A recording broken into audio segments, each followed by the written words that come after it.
Surprise ಆಗಿ ಹೇಳೋಣ ಅಂತ ಪ್ಲಾನ್ ಮಾಡಿದ್ವಿ. ಸರಿ ಕರ್ಸೋಣ. ಸೊ 3rd ಮಂತ್ ಅಲ್ಲಿ ಬರಕ್ಕೆ ಹೇಳಿದ್ರು, ಬಿಕಾಸ್ ಅವಾಗ NT ಸ್ಕ್ಯಾನ್ ಅಂತ ಮಾಡ್ತಾರೆ, mom to be and dad to be ಅಂತ. ಸೊ ಅದೇ ಟೀಚರ್ಸ್ನ ನಾವು ತರಿಸ್ಕೊಂಡಿದ್ದು ಈ ಥರ ರಿವೀಲ್ ಮಾಡೋಕ್ಕೆ ಅಂತ. ಸೊ ಯಾವಾಗ ಹಾಸ್ಪಿಟಲ್ಗೆ ಹೋದ್ರೂ ತುಂಬ ಹ್ಯಾಪಿ ಕೊಡ್ತಾ ಇದ್ದಿದ್ದು ಅಂದರೆ ಆ ಬೇಬಿ ಹಾರ್ಟ್ ಬೀಟ್ ಮತ್ತು ಬೇಬಿನ ಮಾನಿಟರಲ್ಲಿ ನೋಡೋಕ್ಕಾಗುತ್ತೆ ಅಂತ. ಆ್ಯಂಡ್ ಪಾಪ ನನ್ನ ಹಸ್ಬೆಂಡ್ ವೆರಿ ಡಿಸಪಾಯಿಂಟೆಡ್. ಟೆನ್ಷನ್ ತಗೊಂಡು ಮಂತ್ಲಿ ಏನು ಅಂತ ಹೇಳಿದ್ರೆ ನನಗೆ ಅವಾಗವಾಗ ಅಬ್ಡಾಮಿನಲ್ ಪೇನ್ ಬರೋದು. ಸೊ ಅದನ್ನ ಹೇಳಿದಕ್ಕೆ ಸಿಸ್ಟ್ ಇದೆ ಅಂತ ಹೇಳಿದ್ರು. ನನಗೆ ಆಲ್ರೆಡಿ ಡಾಕ್ಟರ್ ಕೇಳ್ತಾ ಇದ್ದಾರೆ ಆಚೆ ಟ್ರಾವೆಲ್ ಮಾಡಬಹುದು ಅಂತ. ಅವಾಗ ನನಗೆ ಇದೆಲ್ಲ ಹೇಳ್ತಾ ಇದ್ದಾರೆ, ಇಲ್ಲ ಈ ತರ ಪ್ಲಾನ್ ಮಾಡ್ಬಿಡಿ. ಅವಾಗೂ ನನಗೆ ಅಂತ ವಿಸ್ಟಡಮ್ ಕೋಚ್ ಅಂತ ಇರುತ್ತೆ, ಟ್ರೈನಿಗೆ 2 ಕೋಚ್ ಮಾತ್ರ ಇರುತ್ತೆ. ಸೊ ಅಲ್ಲಿ ನನಗೆ ವಿಸ್ಟಡಮ್ ಅಲ್ಲೇ ಹೋಗ್ಬೇಕು, ವೀವ್ ನೋಡ್ಬೇಕು ಅಂತ ಕೂಡ ತುಂಬಾನೇ ಆಸೆ ಇತ್ತು. ಅಂಡ್ ಇವ್ರಿಗೆ ಸರ್ಪ್ರೈಸ್ ಆಗಿರುತ್ತೆ. ಅಂಡ್ ನನ್ನ ಆಸೆ ಕೂಡ ಇದೆ. ಆದ್ರೂ ತಲೆನೇ ಕೆಡಿಸ್ಕೊಂಬಾರ್ದು, ನಾವು ಯಾವಾಗೂ ಪೀಸ್ ಆಗಿರ್ಬೇಕು. ನನ್ನ ಪ್ರೆಗ್ನೆನ್ಸಿಯಲ್ಲಿ ಅದೇ ನನಗೆ ಸಿಕ್ಕಿಲ್ಲ. ಸೊ ಅದೆಲ್ಲ ಹೇಳಕ್ಕೆ ವಾಮಿಟಿಂಗ್ ಫೀಲಿಂಗ್ ಆಗಲಿ ಇಲ್ಲ ಡೈಜೆಷನ್ ಪ್ರಾಬ್ಲಮ್ ಆಗಲಿ ಇರೋದಿಲ್ಲ. ಸೊ ಚೆನ್ನಾಗಿ ತುಂಬಾನೇ ಇಂಪಾರ್ಟೆಂಟ್ ಏನು ಅಂದರೆ ವಾಟರ್ ತುಂಬ. ನಾವು ಹಾಸ್ಪಿಟಲಲ್ಲಿ ಈ ಥರ ಎಲ್ಲ ಆದಮೇಲೆ ಡಾಕ್ಟರ್ ಹೇಳಿ ಆದಮೇಲೆ ಅಲ್ಲೇ ಫುಲ್ ಖುಷಿಯಿಂದ ಹೋಗಿದ್ವಲ್ಲ, ಈ ಥರ ಖುಷಿ ವಿಷಯ ಗೊತ್ತಾಯಿತು. ಅಂದಿದ ತಕ್ಷಣ ಸರಿ ಅಂತ ಆ್ಯಕ್ಚುಲಿ ಟಿಫನ್ ಕೂಡ ನಾನೊಬ್ಳು ತಿಂದಿದ್ದೆ, ನನ್ನ ಹಸ್ಬೆಂಡ್ ತಿಂದಿರಲಿಲ್ಲ. ಅಲ್ಲೇ ಹೋಗಿ ಆಮೇಲೆ ಅವ್ರ ಹೊಟ್ಟೆ ತುಂಬ ತಿಂದು ನಾನು ಮತ್ತೆ ಸ್ವಲ್ಪ ತಿಂದ್ಕೊಂಡು ಮತ್ತೆ ವಾಪಸ್ ಮನೆಗೆ ಬಂದ್ವಿ. ಅವತ್ತಿನ ದಿನ ಆಲ್ರೆಡಿ ಲೀವ್ ಹಾಕಿದ್ದಿದ್ದರಿಂದ ನಾನು ಮನೆಯಲ್ಲೇ ಇದ್ದೆ. ಸೊ ಅವಾಗ ಕುತ್ಕೊಂಡು ನಾವು ಡಿಸ್ಕಸ್ ಮಾಡೋಕ್ಕೆ ಸ್ಟಾರ್ಟ್ ಮಾಡಿದ್ವಿ. ಇವಾಗ ಹೇಗೆ ಹೇಳೋಣ, ಏನು ಪ್ಲ್ಯಾನ್ ಮಾಡೋಣ ನೆಕ್ಸ್ಟು ಅನ್ನೋದ್ರ ಬಗ್ಗೆ ಕುತ್ಕೊಂಡು ಡಿಸ್ಕಸ್ ಮಾಡಿದ್ವಿ. ಅವತ್ತು ಫುಲ್ ಹ್ಯಾಪಿಯಾಗಿತ್ತು ನಮಗೆ. ಸೊ ಏನಾಯ್ತು ರೀ ನೆಕ್ಸ್ಟ್ ನಾವು ಮನೆಗೆ ಬಂದಮೇಲೆ ಹೇಗೆ ಹೇಳೋಣ ಅಂತ ಡಿಸೈಡ್ ಮಾಡಿ ಏನು ಮಾಡಿದ್ವಿ ನೆಕ್ಸ್ಟ್? ಮನೆಗೆ ಬಂದಾಗ ಆಲ್ರೆಡಿ ಡಾಕ್ಟರ್ ಚೆಕಪ್ ಎಲ್ಲ ಮುಗಿದಿತ್ತು, 2 months ಕಂಪ್ಲೀಟ್ ಆಗಿತ್ತು. ಸೊ ನಾವು ಪ್ಲ್ಯಾನ್ ಮಾಡಿದ್ವಿ ಇಷ್ಟೇ, ನೆಕ್ಸ್ಟ್ ಏನು ಮಾಡೋಣ ಅಂದರೆ ಫ್ಯಾಮಿಲಿಗೆ ಹೇಗೆ ಹೇಳೋಣ ಈ ವಿಷಯನ. ನಾವು ಒಂದು ಪ್ಲೇಸ್ಗೆ ಒಂದು ಪ್ಲ್ಯಾನ್ ಮಾಡಿದ್ವಿ. ಫಸ್ಟು ಒಂದು ಪ್ಲೇಸ್ಗೆ ಎಲ್ಲಾದರೂ ಹೋಗೋಣ. ಮನೆಗೆ ಬನ್ನಿ ಅಂತ ಹೇಳಿದ್ರೆ ಯಾಕೆ ಅಂದರೆ ಮನೆಗೆ ನಾರ್ಮಲಾಗಿ ಬಂದು ಹೋಗ್ತಾ ಇರ್ತಾರಲ್ಲ. ಸೊ ಸಡನ್ನಾಗಿ ಫೋನ್ ಮಾಡಿ ಮನೆಗೆ ಬನ್ನಿ ಅಂತ ಹೇಳಿದ್ರೆ ಏನಾದರೂ ಅಂದರೆ ಹಬ್ಬ ಇಲ್ಲ ಏನೂ ಇಲ್ಲ ಆ ಮೂಮೆಂಟಲ್ಲಿ ಕರೆದ್ರೆ ಹೇಗೆ ಏನು ಅಂದರೆ ಇದು ಸ್ವಲ್ಪ ಸ್ಪೆಷಲ್ ಅಲ್ಲ. ಮನೆಯಲ್ಲಿ ಹೇಳೋದಕ್ಕಿಂತ ನಮಗೆ ಈ ಥರ ಆಚೆ ಸರ್ಪ್ರೈಸ್ ಆಗಿ ಸೆಲೆಬ್ರೇಟ್ ಮಾಡೋ ಥರ ಹೇಳಬೇಕು ಅಂತ ಒಂದು ಆಸೆ ಇತ್ತು. ನಾವು ಒಂದು ಪ್ಲೇಸ್ನ ನಾವು ನಿಯರ್ ಬೈ ಒಂದು ಪ್ಲೇಸ್ ನೋಡಿಕೊಂಡು ಸೊ ಅಲ್ಲಿ ಕರ್ಸೋಣ. ಅಲ್ಲಿ ಕರ್ಸ್ಬಿಟ್ಟು ಸ್ವಲ್ಪ ಲಂಚ್ ಎಲ್ಲ ಮುಗಿಸ್ಕೊಂಡು ಈ ವಿಷಯನ ನಾವು ಬೇರೆ ಆಕ್ಚುಲಿ ನಾವು ಅವತ್ತು ಲಂಚ್ ಪ್ಲೇಸು ಪ್ಲಾನ್ ಮಾಡಿಬಿಟ್ವಿ. ಲಂಚ್ ಟ್ರೀಟ್ ತರ ಎಲ್ಲ ಪ್ಲಾನ್ ಮಾಡಿ ಆಮೇಲೆ ರಿವೀಲ್ ಮಾಡೋಣ ಅಂತ ನಾವು ಒಂದು ಸರ್ಪ್ರೈಸ್ ಆಗಿ ಹೇಳೋಣ ಅಂತ ನಾವು ಪ್ಲಾನ್ ಮಾಡಿದ್ವಿ. ಆಕ್ಚುಲಿ ಅದಕ್ಕೆ ಅಂತಾನೆ ನಾವು ಆನ್ಲೈನ್ ಅಲ್ಲಿ 2 ಟೀ-ಶರ್ಟ್ ಆರ್ಡರ್ ಮಾಡ್ಕೊಂಡಿದ್ವಿ. ಅದೇ ಏನೇನೋ ಪ್ಲಾನ್ ಮಾಡಿದ್ವಿ. ಅವತ್ತು ಬಂದಿದ್ರೆ 2 ಫ್ಯಾಮಿಲಿ ಬಂದಾಗ ನಾವು ಈ ತರ ಹಿಂಗೆ ಫಸ್ಟ್ ಲಂಚ್ ಮುಗಿಸ್ಕೋಣ ಅಂತೆಲ್ಲ ಅದೆಲ್ಲ ಆದ್ಮೇಲೆ ನಾವು ಇದು ಸರ್ಪ್ರೈಸ್ ಕೊಡೋಣ ಅಂತ ಪ್ಲಾನ್ ಮಾಡಿದ್ವಿ. ಬಟ್ ಅದು ಸ್ವಲ್ಪ ಕಾರಣಾಂತರಗಳಿಂದ ಯಾವ್ದು ಆಗಿಲ್ಲ. ಸೊ ನಾವು ಮನೆಯಲ್ಲೇ ಇದ್ವಿ. ಮನೆಯಲ್ಲೇ ನಮ್ಮ ಅತ್ತೆ ಬಂದಿದ್ರು. ಸೊ ಅವರು ಬಂದಮೇಲೆ ಅವರಿಗೆ ನಾವು ಹೇಗೆ ರಿವೀಲ್ ಮಾಡಿದ್ವಿ ಅನ್ನೋದನ್ನ ನಾನು ಆಲ್ರೆಡಿ ಶಾರ್ಟ್ ವಿಡಿಯೋದಲ್ಲಿ ಹಾಕಿರ್ತೀನಿ. ಆ್ಯಂಡ್ ಆಮೇಲೆ ಇಲ್ಲಿ ಆ ಕ್ಲಿಪ್ಪಿಂಗ್ ನಾನು ಆ್ಯಡ್ ಮಾಡ್ತೀನಿ.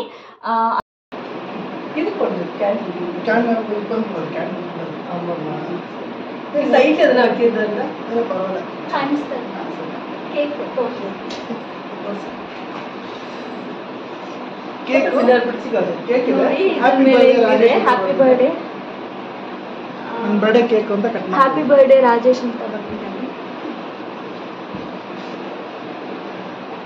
ಉಲ್ಟಾ ಕಾಣಿಸ್ತಿದೆ. ನಮ್ಮ ಅತ್ತೆ ಕೈಲಿ ಹೋಗ್ಸೋಣ. ಇದು ಉಲ್ಟಾ ಕಾಣಿಸ್ತಿದೆ. ಆಮೇಲೆ ನಿಮಗೆ ಅರ್ಥ ಆಗುತ್ತೆ. ನೆಕ್ಸ್ಟ್ 2 weeks ಅಲ್ಲಿ ನನ್ನ ಬರ್ಡೇ ಇದೆಯಲ್ಲ. ಸೊ ಅದಕ್ಕೆ ಅಮ್ಮ ಬಂದಿದ್ದಾರೆ. ಅವ್ರ ಮುಂದೆ ಇವತ್ತೇ ಕಟ್ ಮಾಡೋಣ ಅಂತ ಹ್ಯಾಪಿ ಬರ್ಡೇ ರಾಜೇಶ್ ಅಂತ ಬರ್ದಿದ್ರು.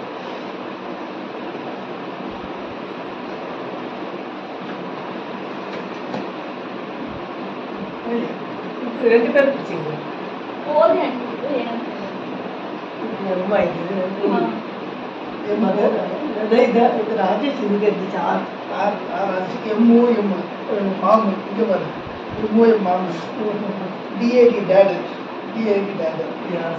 అమ్మ అప్పుడమ్మా అప్ప 2B నెక్స్ట్ అవకూడదు.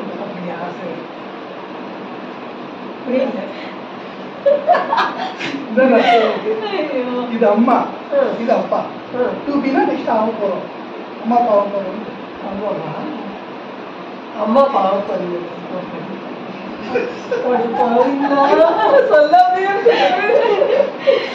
சொல்லாமே இருக்காடியாடா நீ. அதான் பார்த்தது சொல்லவே இல்லையா? சரி சரி அது சொன்னது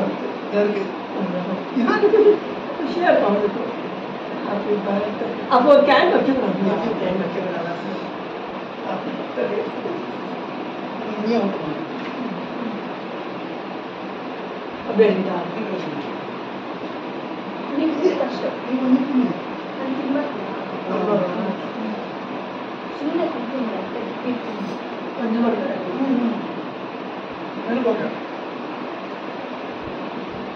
ಕ್ರೀಮೇ ಇಟ್ಟಿಲ್ಲ, ಬರೀ ಬ್ರೆಡ್.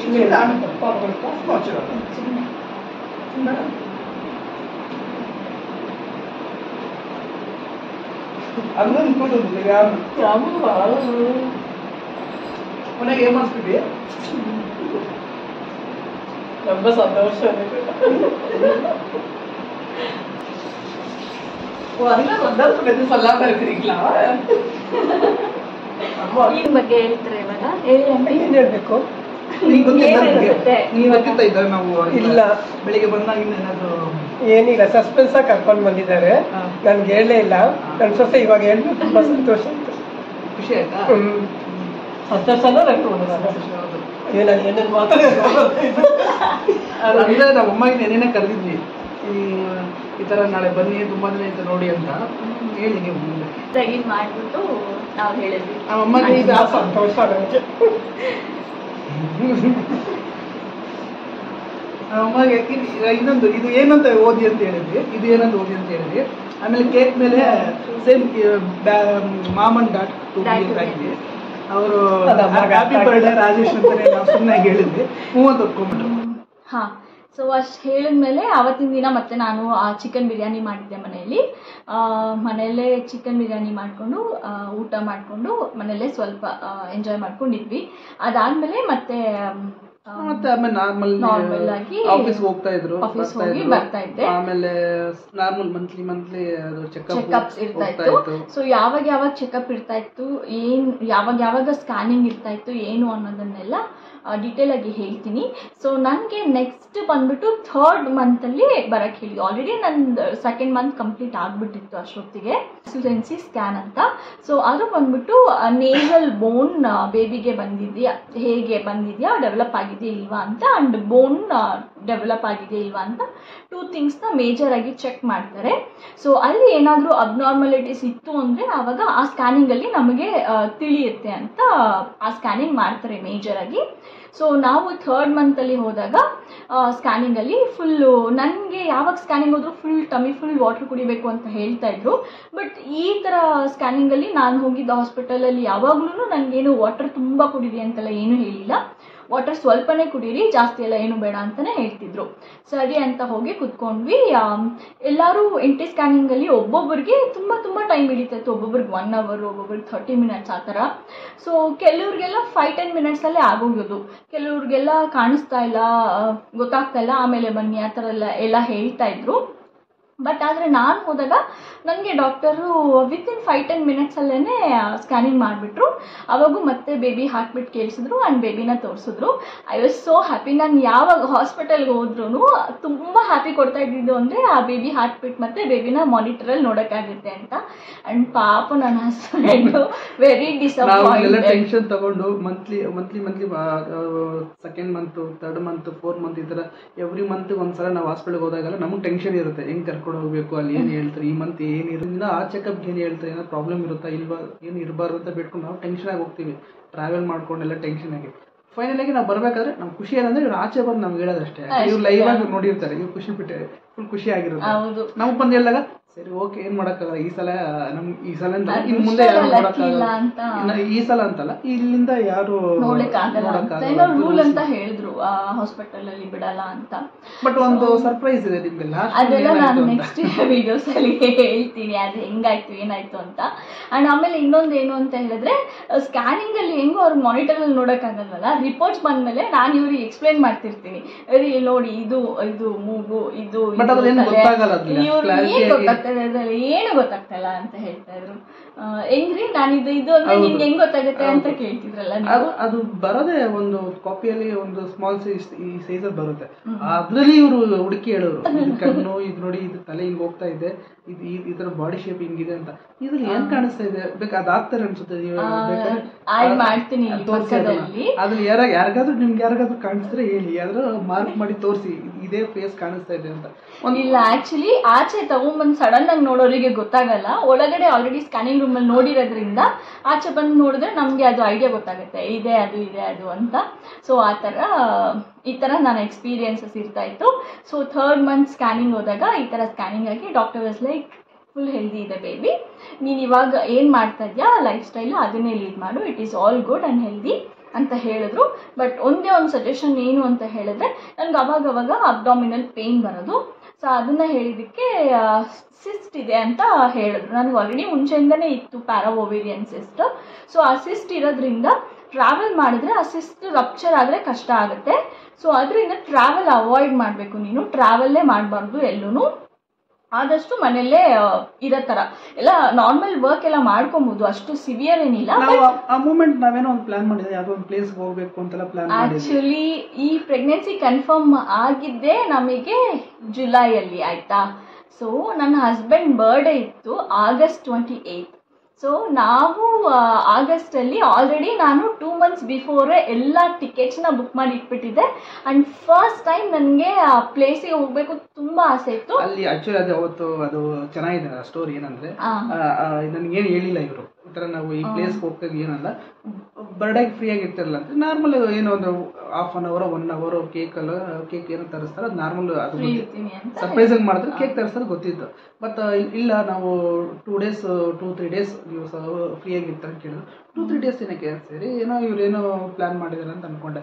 ಕೊನೆಗೆ ನನಗೆ ಆಮೇಲೆ ಗೊತ್ತಾಯಿತು ಇವರು ಟಿಕೆಟ್ ಕ್ಯಾನ್ಸಲ್ ಮಾಡಿದ್ದಾರೆ, ಅಲ್ಲಿ ಬುಕ್ಕಿಂಗ್ ಕ್ಯಾನ್ಸಲ್ ಮಾಡಿದ್ದಾರೆ, ಟ್ರೈನ್ ಟಿಕೆಟ್ ಕ್ಯಾನ್ಸಲ್ ಮಾಡಿದ್ದಾರೆ.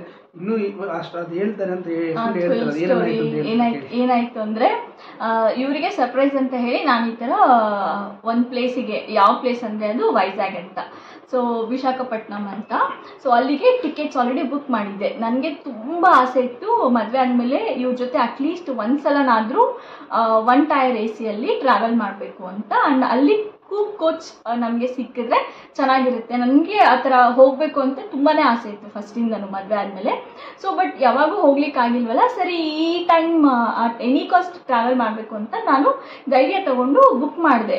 ಫಸ್ಟ್ 1 tier AC 1 AC-ಯಲ್ಲೇ ಬುಕ್ ಮಾಡಿದೆ ಹೋಗಲಿಕ್ಕೆ ಆ್ಯಂಡ್ ಬರಲಿಕ್ಕೆ. ಆ್ಯಂಡ್ ಆಮೇಲೆ ಅಲ್ಲಿ ಹೋಟೆಲ್ ಸ್ಟೇ ಮಾಡಲಿಕ್ಕೆ ಅದೆಲ್ಲಾನು ಪ್ಲಾನ್ ಮಾಡ್ಕೊಂಡು ಎಲ್ಲ ಬುಕ್ಕಿಂಗ್ ಎಲ್ಲ ಆಗೋಯ್ತು. ಪ್ರತಿಯೊಂದು ಅವ್ರು ಮಾಡ್ಬಿಟ್ಟಿದ್ದಾರೆ. ನನ್ನ ಬರ್ಡೇಗೆ ಸರ್ಪ್ರೈಸ್ ಆಚೆ ಹೋಗೋಣ ಅಂತ ಹೇಳ್ಬೇಕು ಅಷ್ಟು ಇವ್ರ ಪ್ಲಾನ್ ಇದ್ದಿದ್ದಾರೆ. ಆಚೆ ಹೋಗೋಣ ಅಂತ ಹೇಳಿ ನಾವು ನಾರ್ಮಲ್ ಆಗಿ ಎಲ್ಲ ಪಕ್ಕದಿಂದ ಕರ್ಕೊಂಡು ಹೋಗ್ತಾ ಅಂತ ಹೇಳಿದ್ರೆ ಇವ್ರು ಇದು ಪ್ಲಾನ್ ಮಾಡಿದ್ದಾರೆ.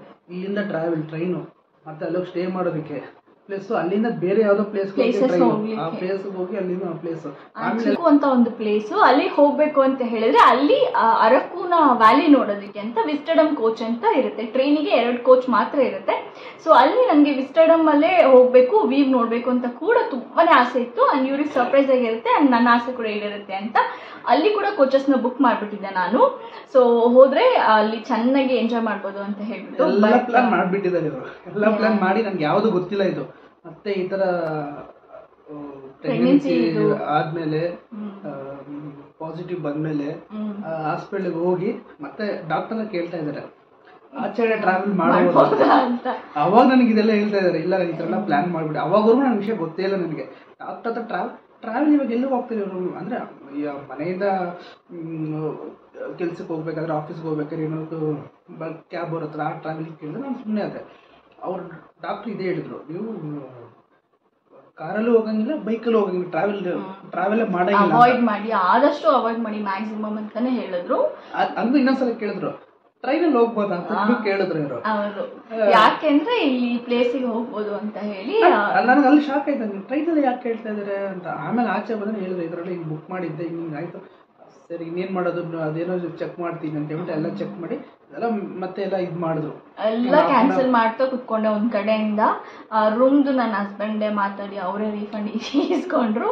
ಈ ಟ್ರೈನ್ ಟಿಕೆಟ್ಸ್ ಎಲ್ಲ ನಾನು ಬುಕ್ ಮಾಡಿದ್ದು ನಾನು ಕ್ಯಾನ್ಸಲ್ ಮಾಡಿದೆ. ಬಟ್ ಕ್ಯಾನ್ಸಲೇಷನ್ ಚಾರ್ಜ್ ತುಂಬಾ ಹೆವಿಯಾಗಿ ಆಯಿತು, ಬಿಕಾಸ್ ನಾನು ಫಸ್ಟ್ ಟೈರ್ AC ಬುಕ್ ಮಾಡಿಬಿಟ್ಟಿದ್ನಲ್ಲ, ಅದರಿಂದ. ನಾರ್ಮಲ್ ಟೈಮ್ ಆಗಿರೋ ಇರಿಟೇಷನ್ ಆಗ್ಬಿಟ್ಟಿರೋದು.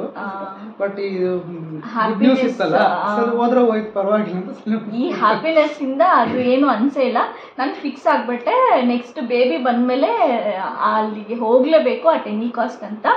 ನೋಡಬೇಕು ಫ್ಯೂಚರಲ್ಲಿ ಆದರೆ ಬೇಬಿನ ಕರ್ಕೊಂಡು ನಾವು ಅಲ್ಲಿ ಹೋಗಬೇಕು ಅಂತ ಇದ್ದೀನಿ.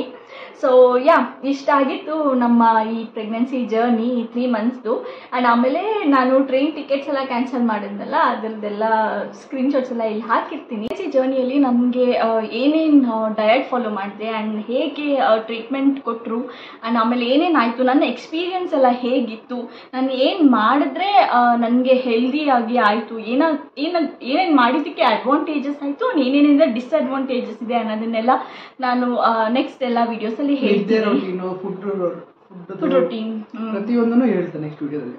ಪ್ರೆಗ್ನೆನ್ಸಿ ಟೈಮಲ್ಲಿ ತುಂಬ important food, sleep, rest and peace of mind. ಇದಿಷ್ಟು ತುಂಬಾ ಇಂಪಾರ್ಟೆಂಟು. ಯಾವುದೇನೇ ಆದರೂ ತಲೆನೇ ಕೆಡಿಸ್ಕೊಬಾರ್ದು. ನಾವು ಯಾವಾಗೂ ಪೀಸಾಗಿರಬೇಕು. ನನ್ನ ಪ್ರೆಗ್ನೆನ್ಸಿಯಲ್ಲಿ ಅದೇ ನನಗೆ ಸಿಕ್ಕಿಲ್ಲ. ಸೊ ಅದೆಲ್ಲ ಹೇಳೋಕ್ಕೆ ಇಷ್ಟ ಇಲ್ಲ ಅಷ್ಟೇ. ಆ್ಯಂಡ್ ಆಮೇಲೆ ಡಯಟ್ ಎಲ್ಲ ಏನು ಫಾಲೋ ಮಾಡಿದೆ ಅದಕ್ಕೆಲ್ಲ ಟೈಮ್ ಟೇಬಲ್ ಹಾಕಿರ್ತಿದ್ರು ನನ್ನ ಹಸ್ಬೆಂಡು.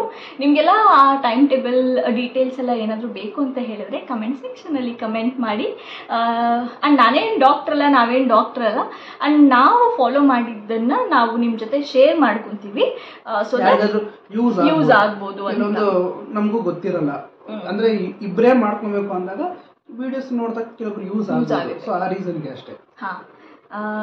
ಟಿಫನು, ಮಧ್ಯಾಹ್ನ ಲಂಚು, ನೈಟ್ ಡಿನ್ನರು, ಈ ಥರ 3 ಟೈಮ್ಸ್ ತೊಗೊತಾ ಇದ್ರು.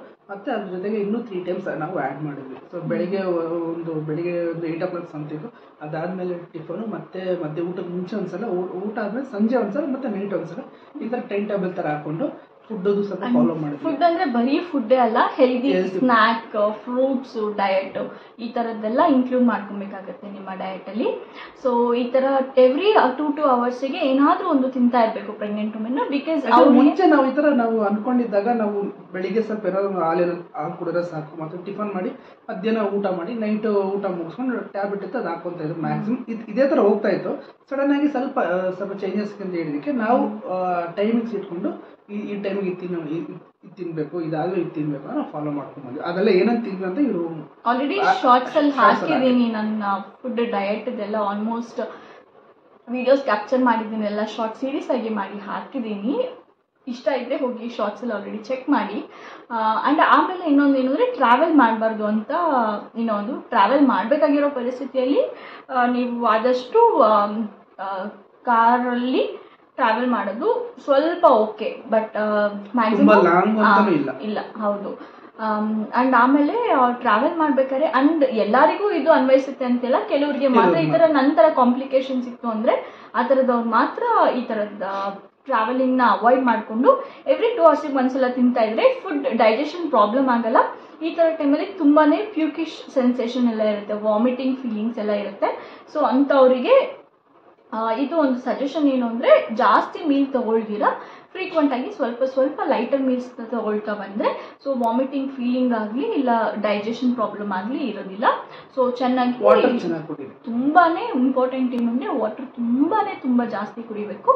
ಸೊ ಹೈಡ್ರೇಟೆಡ್ ಆಗಿ ಇರಬೇಕಾಗುತ್ತೆ. ಅದು ಇನ್ನೊಂದು ವಿಷಯ ಏನು ಅಂದರೆ ಸೊ ಮಿನಿಮಮ್ 5 ಲೀಟರ್ಸ್ 3 to 5 ಲೀಟರ್ಸ್ನ ನಾವು ಡೈಲಿ ಕನ್ಸ್ಯೂಮ್ ಮಾಡಬೇಕಾಗತ್ತೆ ಈ ಥರ ಪ್ರೆಗ್ನೆನ್ಸಿ ಟೈಮಲ್ಲಿ. ಜೊತೆಲಿ ನಿಮಗೆ ಇಷ್ಟ ಇಲ್ಲ ಅಂದರೂ ಕೂಡ ಬಟ್ ಹಾಟ್ ವಾಟರ್ನ ಆದಷ್ಟು ಪ್ರಿಫರ್ ಮಾಡಿ. ನೀರನ್ನ ಬಿಸಿ ಮಾಡಿಕೊಂಡು ತಣ್ಣಗಾದರೂ ಪರವಾಗಿಲ್ಲ, ಬಿಸಿ ಆಗಿರೋ ನೀರನ್ನಷ್ಟೇ ಕುಡಿಯಿರಿ. ಆದಷ್ಟು ಕೋಲ್ಡ್ ವಾಟರ್ನ ಅವಾಯ್ಡ್ ಮಾಡಿ ಈ ಟೈಮಲ್ಲಿ. ನಿಮ್ಮೆಲ್ಲರಿಗೂ ನನ್ನ ವೀಡಿಯೋಸ್ ಇಷ್ಟ ಆಗ್ತಿದೆ ಅಂತ ಅನ್ಕೋತೀನಿ. Hope so. ಇಷ್ಟ ಆಗ್ತಿದ್ರೆ ಲೈಕ್ ಮಾಡಿ, ಶೇರ್ ಮಾಡಿ, ಹಾಗೆ ಚಾನಲ್ನ ಸಬ್ಸ್ಕ್ರೈಬ್ ಮಾಡಿ, ಸಪೋರ್ಟ್ ಮಾಡಿ, ಆ್ಯಂಡ್ ಕನ್ನಡದವ್ರನ್ನ ಪ್ರೋತ್ಸಾಹಿಸಿ. And lots of love to you all.